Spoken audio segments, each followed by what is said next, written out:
જો મિત્રો અહીં ખડ વાવેલું છે, કેટલું બધું ખડ વાવેલું છે જો તમે. અને આંકર પણ છે, અહીંયા બધે વાટી નાખ્યું છે જો. અને ઓલપા ભીંડો વાવેલો જો, ભીંડો તમને દેખાડું.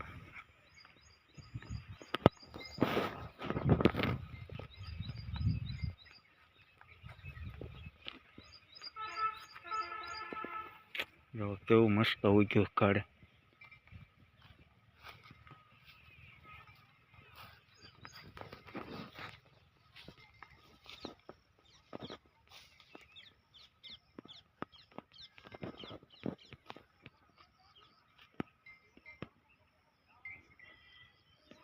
જો ભીંડો કેવો છે જો, ત્યાં ભીંડામાં હરગવો વાવેલો છે.